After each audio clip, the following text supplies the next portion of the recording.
নমস্কার বন্ধুরা, আমি অর্পিতা ব্লেজপুর থেকে সকলকে স্বাগত জানাই। আজকে আমি আপনাদের সঙ্গে শেয়ার করব বাড়িতে থাকা আতপ চালের গুঁড়ি দিয়ে পাস্তার রেসিপি। তো চলুন রেসিপিটা দেখে নেওয়া যাক।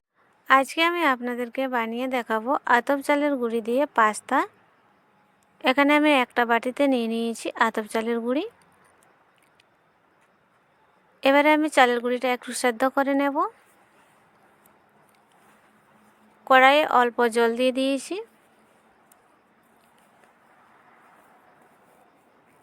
একটু নুন দিয়ে দিচ্ছি আর দিয়ে দেবো সাদা তেল।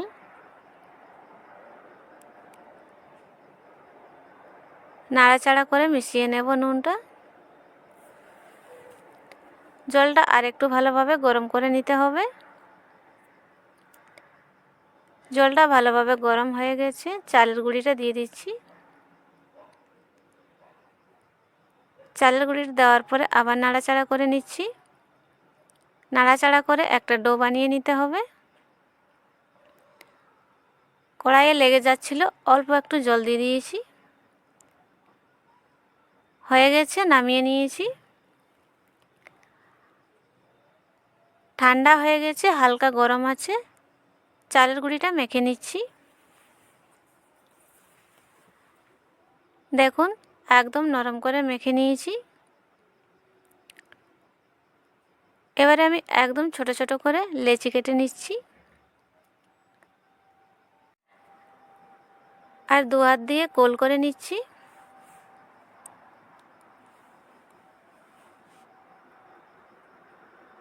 আর এই লেচিগুলো এইভাবে ছোট ছোট বানিয়ে নিতে হবে।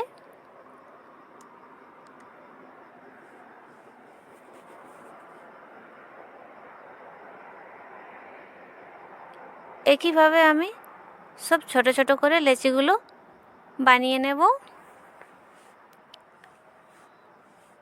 আর এই দেখুন, লেচি বানানো আমার হয়ে গেছে। এবারে পাস্তাগুলো বানিয়ে নেব। একটা ছোট লেচি হাতের তালুতে নিয়ে নিয়েছি। আর এই দেখুন, চেপে একটু চ্যাপ্টা করে নিয়েছি। আর নিয়েছি একটা কাঁটা চামচ। এবারে কাঁটা চামচের পেছন দিকে এই দেখুন একটু চাপ দিয়ে আটকে দিতে হবে।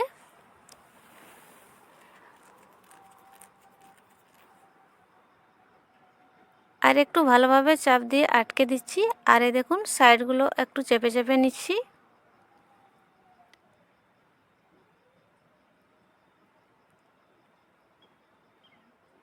এবারে রোল করে নেব।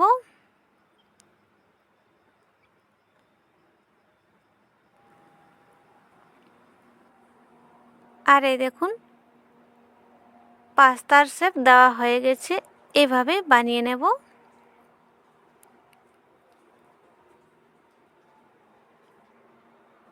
আবার একটা বানিয়ে নিচ্ছি। আর এই চালের গুঁড়ির ডোটা সেদ্ধ করার সময় বেশি নরম করা যাবে না, একটু শক্ত করে ডোটা বানিয়ে নিতে হবে। যদি চালের গুঁড়ির ডোটা নরম হয়ে যায় তাহলে এই কাঁটা চামচ থেকে উঠবেই না।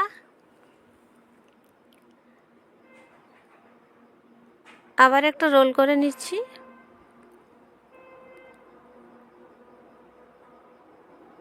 এখানে অনেকগুলো লেচি আছে, একটু সময় নিয়ে বানিয়ে নিতে হবে। আর এই দেখুন, পাস্তাগুলো আমার সব বানানো হয়ে গেছে।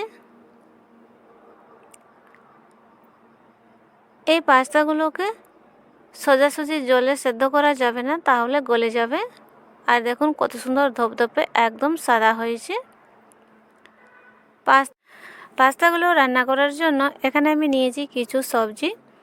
নিয়েছি ধনেপাতা কুচি, গাজর কুচি, ক্যাপসিকাম কুচি, বিনস, আর নিয়েছি আদা কুচি, কাঁচা লঙ্কা কুচি আর রসুন কুচি। আপনারা আপনাদের ইচ্ছে মতো সবজি নিয়ে নিতে পারেন। কড়াইয়ে দিয়েছি সাদা তেল। তেলটা গরম হয়ে গেছে, দিয়ে দিচ্ছি পেঁয়াজ কুচি। পেঁয়াজটা নাড়াচাড়া করে নিচ্ছি। পেঁয়াজটা একটু নাড়াচাড়া করে নিয়েছি। দিয়ে দিয়েছি রসুন কুচি, এর সঙ্গে দিয়ে দেবো কাঁচা লঙ্কা কুচি।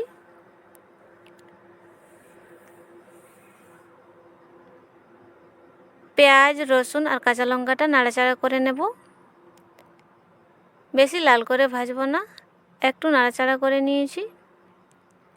এবারে দিয়ে দেব আদা কুচি। এর সঙ্গে আমি গাজর আর বিনসটাও দিয়ে দেব।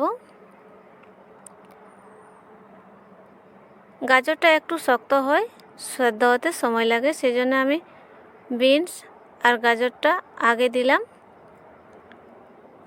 বন্ধুরা, চালের গুঁড়ির পাস্তা একবার বাড়িতে বানিয়ে খেয়ে দেখবেন, খেতে দারুণ লাগে।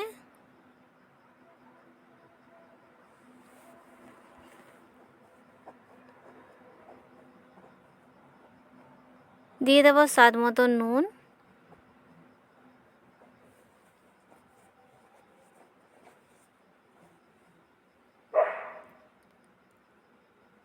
নুন দিয়ে দিয়েছি।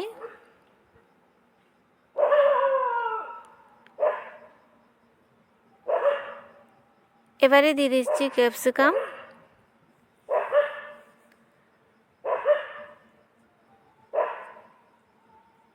গাজর আর বিনসটা নরম হয়ে গেছে।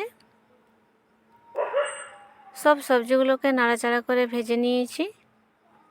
1 চামচ দিয়ে দিয়েছি গোলমরিচের গুঁড়ো।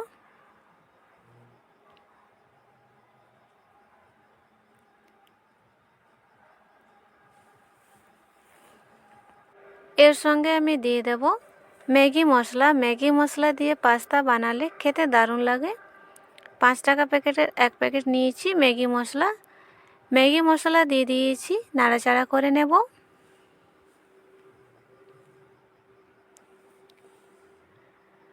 মশলাটা কড়াইয়ে লেগে যাচ্ছে, একটু জল দিয়ে দিচ্ছি। জলটা আমি আবার দেব।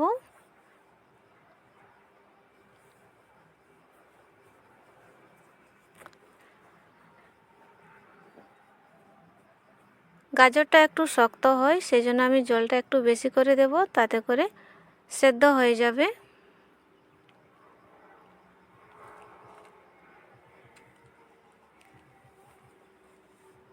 সবজিগুলো একদিকে সেদ্ধ হতে থাক, আর এইদিকে দেখুন পাস্তাগুলোকে আমি সেদ্ধ করে নিয়েছি।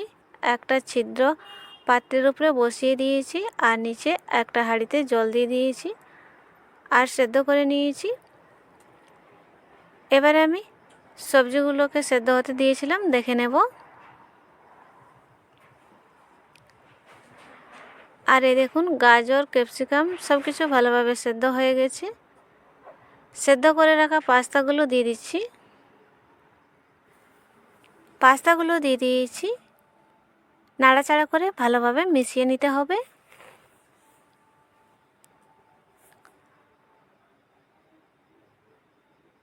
বন্ধুরা, দেখলে বোঝাই যাবে না এগুলো বাড়িতে বানানো পাস্তা আর চালের গুঁড়ি দিয়ে বানানো।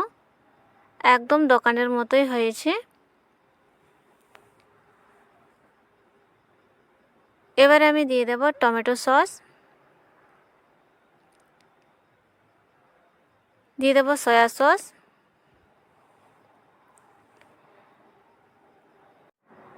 সসটা দেওয়ার পরে সসটা মিশিয়ে নিতে হবে।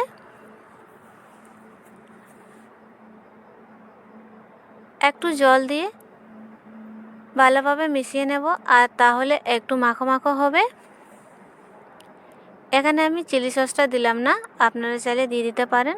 আমি বাচ্চাদের জন্য বানাচ্ছি, সেই জন্য দিলাম না। আর এই দেখুন নামিয়ে নিয়েছি। চালের গুঁড়ি দিয়ে একদম দোকানের মতো পাস্তাই হয়েছে। বন্ধুরা, আপনারা বাড়িতে বানিয়ে দেখতে পারেন, বড় ছোট সবার পছন্দ হবে। আজকের ভিডিওটি আমার ভালো লাগলে লাইক করবেন, শেয়ার করবেন, আমার চ্যানেলটা সাবস্ক্রাইব করে আমার পাশে থাকবেন। দেখা হবে অন্য কোনো ভিডিওতে। ভালো থাকবেন।